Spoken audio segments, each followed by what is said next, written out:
Do you want more success, more growth, more results? Then it's time for the Boundless Success Accelerator from the Modern Observer Group. This isn't your average coaching program. It's where top performers come to dominate.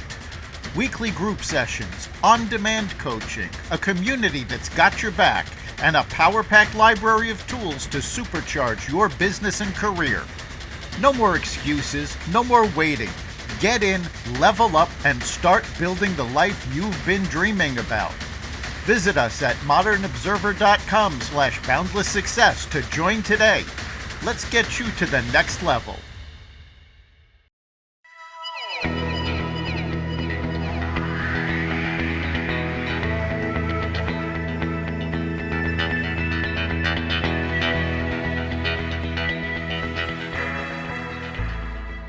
Hello, and welcome to the Success Showcase, the podcast that helps you succeed in your business, life, and career.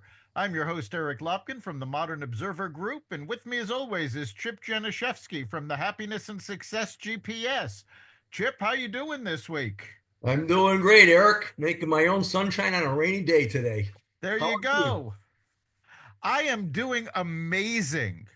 I am still kind of jazzed. I spent the last half of last week, Wednesday, Thursday, and Friday, at the 10X Growth Conference, albeit virtually.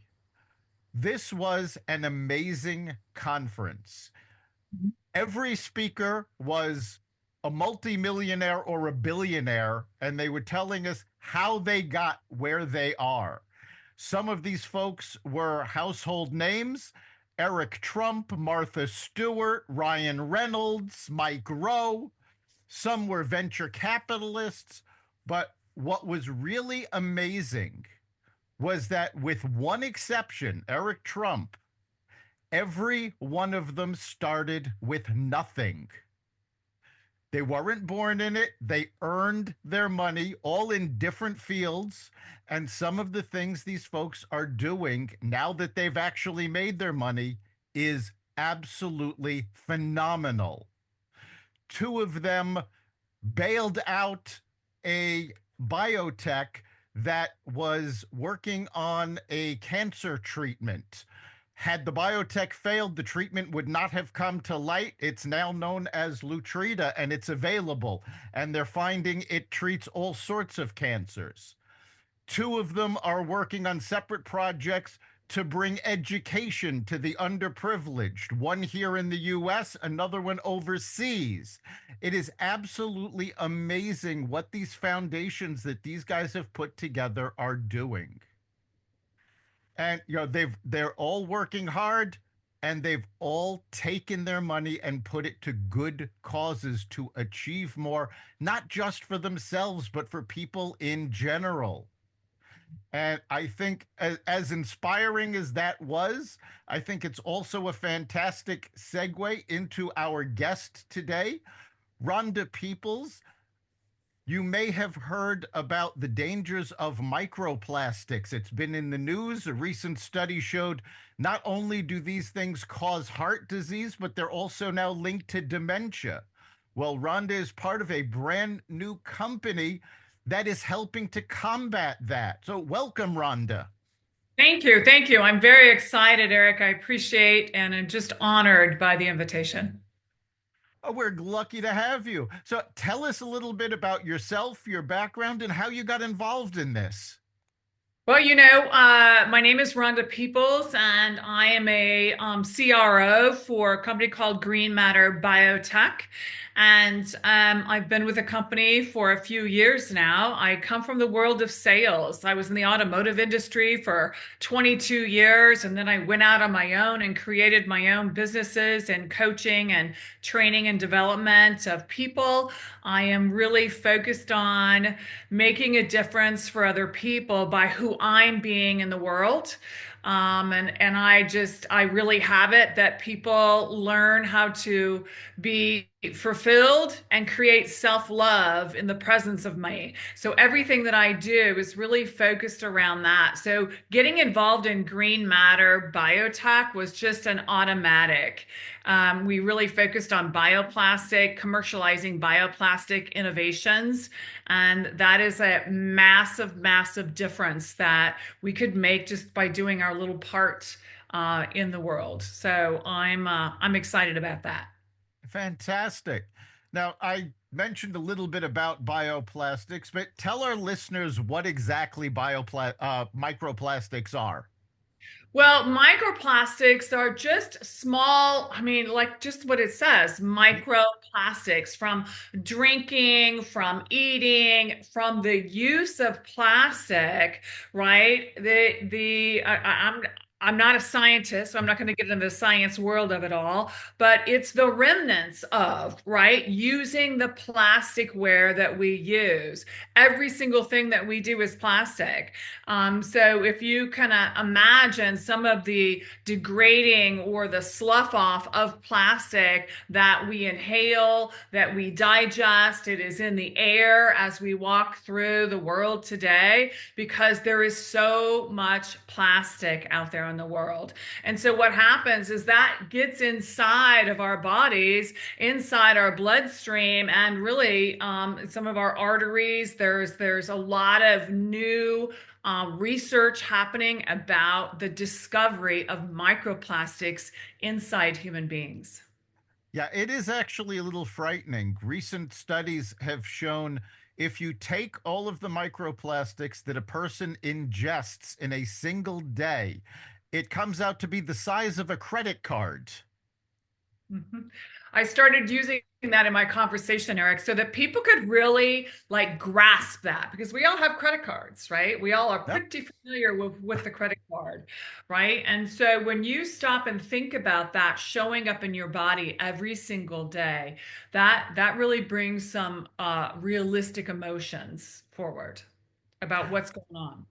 It really does, and it illustrates it so well. Because again, as you said, everybody knows what a credit card looks like and how much plastic it is. Now, just imagine eating a credit card every day. Yeah. hmm hmm Yeah. So, how is your company working to alleviate this problem?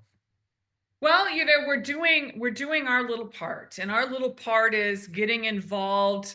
Our very first product that we've created has been the straw, right? The straw to me is the quick and easy, low-hanging fruit out there in conversations because it's used by everybody.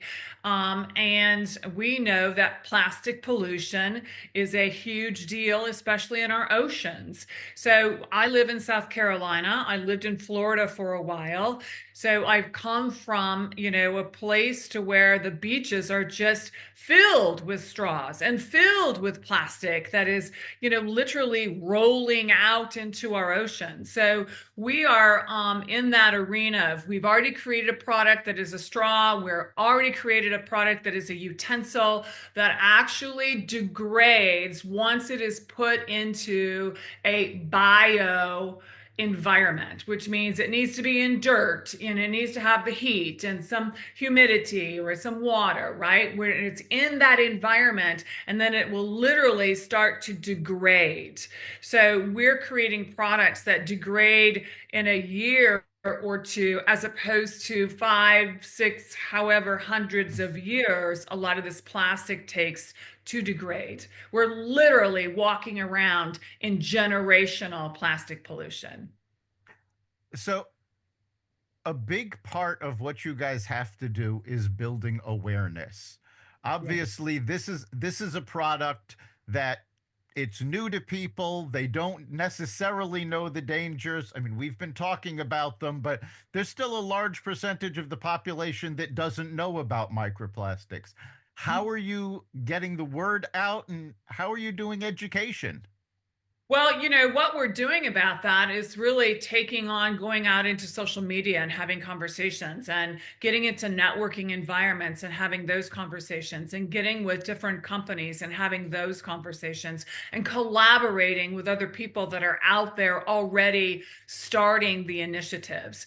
We're a startup, so we don't have millions and millions of dollars that we're leaning back on. So we're collaborating with those that are out there in the I don't know if I really want to say the green world. I almost want to say the awareness world of what's going on with plastic pollution today. There are a lot of the younger generation that they're not, they don't want to plug into our current way of life, which is using the amount of plastics. I have a daughter that's 35 years old that has a daughter that's a year and a half, and she drinks water all the time. She has a hydro. She doesn't allow her to have plastic. They bring their water in glass jugs. So they're a little bit more aware at a younger age than a lot of us. I really feel like it's a little bit more of the older generation that needs to be educated about what's going on with our health and the plastic pollution, the microplastics. I follow several doctors that are talking about microplastics. I was blown away in our health, right? And she's a doctor. She's a functional doctor, and one of those conversations are about the avoidance of plastic. So we're doing what we can, but we're also collaborating with those that are out there actually have been doing it for quite some time and now are being heard. Are you bringing this? How are you bringing this to like schools where the kids are hanging out and where young parents who are obviously a Oh, whole lot more concerned about this than absolutely. people my age who are just Absolutely. hearing about this for the first time? I would imagine that's a fantastic place to be spreading the Absolutely. word and probably the quickest way to make an effect on things. Yeah. Chip, the reality is there's just not enough of us in our company to reach all the areas that can make a difference. So that's where I said we're doing our small part that we can. And as we grow, we will actually be doing a lot more. But it's a very nice angle talking about the kids and all of the plastic that they're using along with the food that comes into the school system. Like I could go down a path. Yeah, I mean, But as you know, Eric and I are both master networkers. So I think, yes. planting the seed through the podcast and with us so that we can start reaching out to networks. And basically, when we teach networking, what's your target audience? And that would be at the top of the list. If we could get this out to different school systems around the world, I think that could make a huge, huge difference Yeah. in a hurry if we could Yeah. get that out. So I for all of you agree. folks listening out there, start spreading the word. Yeah, starting with our young people. I mean, Yep. really, that is the truth. Starting with the young people, and getting that education through the schools. Very good idea. But we haven't done that yet. But we've got a lot. We've got a lot on our table. Well, if you send me a little bit of information on my son's actually a teacher at Greenwich Country Day School here in Connecticut. So, and I know a lot of other people around here too. So Not a get problem. get that out. Problem. I have plenty of research and Okay. I can share for sure. For sure. Thank you. So, given that the basic problem is what we're using that is constructed of plastic, how are you making your straw? So, the first step that we have taken in creating the straw is we've taken what they're currently using, right? There is some polyethylene that is created in this particular straw, because once you get into the science of it, there's several different levels, and the level that you get, the pure the straw that has absolutely no plastic, that is also degradable, because no plastic doesn't necessarily mean that it's going to biodegrade, we have come to Right. find. Right. So there's several different levels. And since we're just starting off, we're literally taking and creating a straw with a proprietary blend that has a resin that's been created around starch. Right. So it's a proprietary blend that we take in with a small amount of polypropylene, which is part of the straws. And then we add some plant based to that. Now, we're also in the hemp industry, so whether it be hemp or some other plant-based product, and we combine it together to have the durability, the flexibility of the straws that are out there, because the current alternatives, people aren't really excited about having paper in their mouth, because now we're talking about the coating on the outside of the paper, right? I mean, there's always something to consider, right? You think about a paper plate. Well, think about the paper plate with the coating on the paper plate, right? This is what we've created, a plant-based straw that does have some polypropylene in it. But what happens is, because of the proprietary blend, this straw will actually degrade in less than 12 months. So when it is discarded, right, again, in a proper biodegradable environment. And the reason I bring that up, Eric, is because literally today, there are straws and utensils and probably other products that sit on the table or sit on the shelves in stores that are degrading as they sit on the shelf. So I don't know if you've ever looked, but you can pick up one of those products and you'll find a use by date, right? And that date is because the product is degrading. So now we're talking about microplastics. So imagine taking a straw that is currently degrading as you hold it and you have it in your mouth.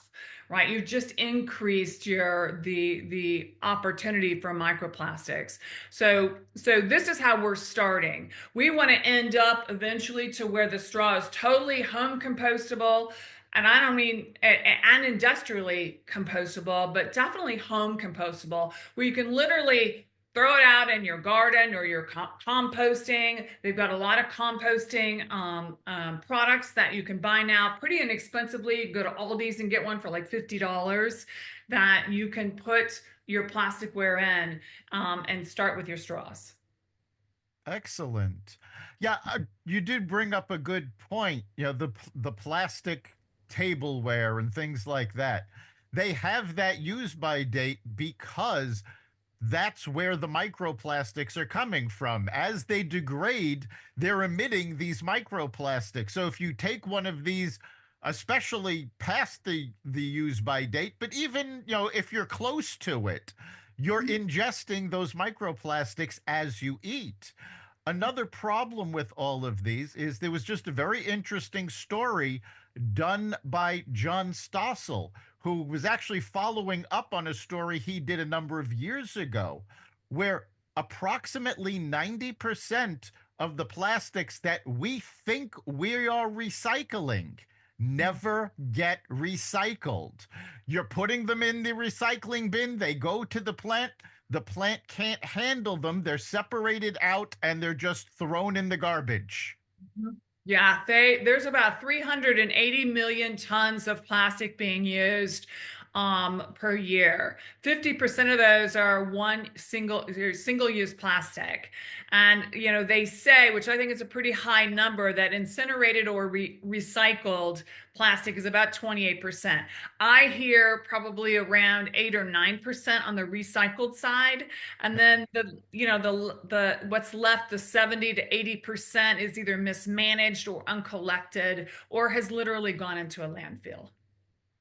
Yeah, and that's another problem that this helps to, you know, alleviate, because if this is going to degrade and decompose, you know, and it's compostable, even if it does get tossed into a landfill, it will you know, in 12 months not be a problem. Mm-hmm. Yeah, because if you've been in a landfill, you see where they do turn it. They turn it. You've got water being put on it to kind of keep all the extra dirt and stuff down from the rest of the environment. So they are creating, you know, an area or an environment that is a little bit more attractive for the products that do degrade. Fantastic. So you're starting with the straw. Yes. What are your goals? Where do you guys intend to take this? Well, you know, like I said, we've got utensils that we've gotten started, and then trash bags, right? I mean, to me, that's just like an automatic to have a trash bag degradable. That makes perfect sense. Perfect. Actually, I'm surprised it hasn't been done by now. I know, right? It's just crazy. So those are the ones that are really on our sites right away. When we got into this, Eric, I'm telling you, it was like squirrel, squirrel, squirrel, squirrel, squirrel. I mean, we had everybody that knew that we were getting into bioplastics said, what about this and what about that? And you can do the light casings for the red, green, yellow lights that are out there in the streets, right? You can get a government, you can go into that. And then you can think about a golf tee and I mean, every single thing you think of, I mean, you've got plastic on your head right now. Yes, my Right? I mean, so every of single course thing.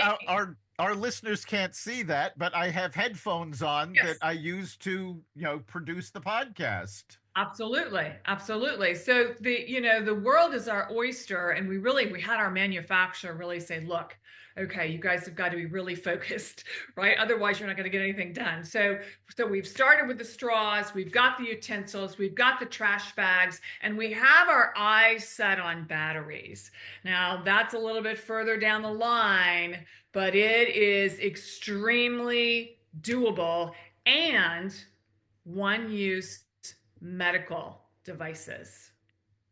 So if you stop and think about how many times syringes are being used in the world and just thrown away, let's just talk about just the syringe. It is unbelievable. So I've started having conversations with people in the medical world about one-use plastic in that industry. It's just crazy. It's just crazy the amount of products. Oh yeah, there's so much that can be done in that field. I mean, my first thought was glucose testing strips. Mhm. You use these once, you throw them away, and you go through at least one a day, depending on how bad your diabetes is. Could be two or three a day. Absolutely. Absolutely. Think about the plastic where they open up like especially in the surgical room, right? Everything that they open on that surgical table, right? The surgical tray has a plastic pullback, right? All of that can be biodegradable, right? You just throw it in a composting bin that is taken care of. Like, what difference would that make just in our hospitals? Oh, sure. If you can remove microplastics from hospitals, think how that would impact recovery rates. Mhm. Mhm. And in the world today, I don't have a prescription bottle because I don't take any prescriptions, but imagine a prescription bottle. Yeah, we go through a lot of those in this country. Yes, we do. Yes, we do.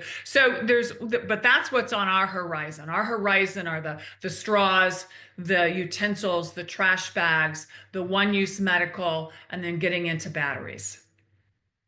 So you said you're starting with the straws, the utensils. Do these need to be ordered from you, or are you in talks with retailers?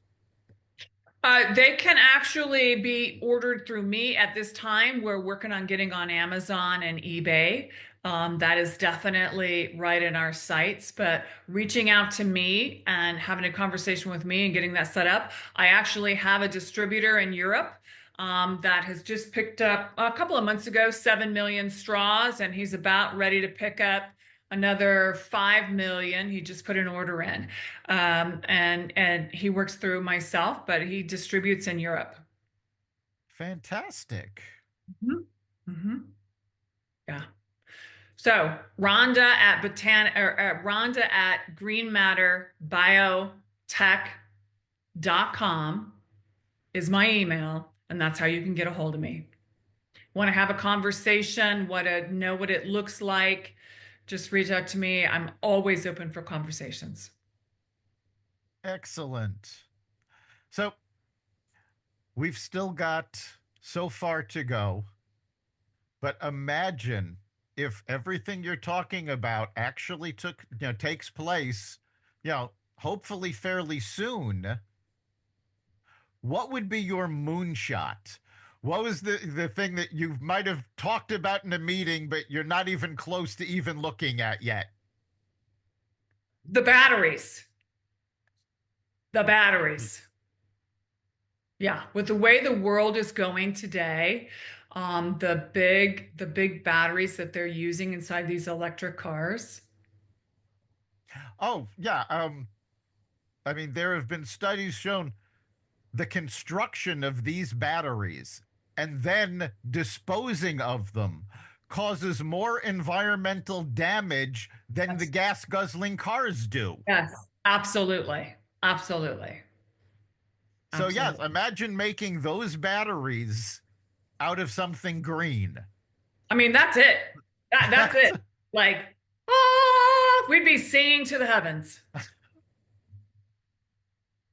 and that also gets rid of a number of other problems. I mean, right now, nobody really knows when these electric cars are going to reach the end of their lives. They're anticipated to go about 7 years or so, which means we're coming up on the point where a lot of those early batteries are going to be disposed of, and Absolutely. there is currently no environmentally friendly way to dispose of them.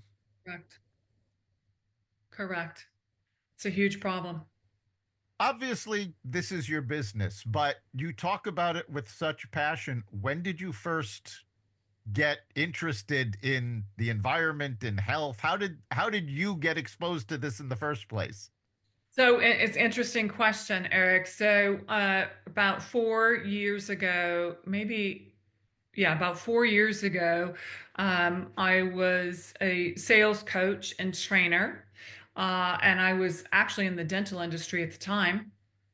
And I had somebody reach out to me and said, "Hey, we're ready to start a sales department, and I've heard a lot about you, and I'd really love to have a conversation and bring you into this world." And I'm like, "Okay, well, I kind of know what you do. You're like in the hemp industry, and I don't really know a whole lot about that, right? But in my mind, I'm thinking it's marijuana, and I really don't want to have anything to do with that, right? I didn't say that out loud because I'm very Right. uneducated at this time, and so I didn't want to, like put my foot in my mouth immediately. And so I had a conversation. I got involved, and immediately I went to a trade show, and for exposure. And in that trade show, I was blown away at the number of doctors that were having conversations in the realm of hemp and marijuana, hemp and THC. They're cousins, right? They look the same, they smell the same,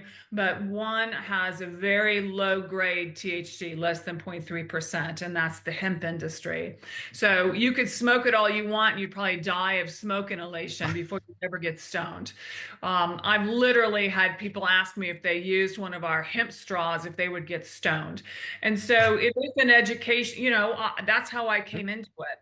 So as I became educated through the medical side and even on THC, and started experiencing people in my life that have cancer or have seizures going on, and they are reaching out to THC and hemp for the relief of what they're dealing with, really caught my attention. And after being in the business for a couple of years and having clients come back, because we do have a CBD line.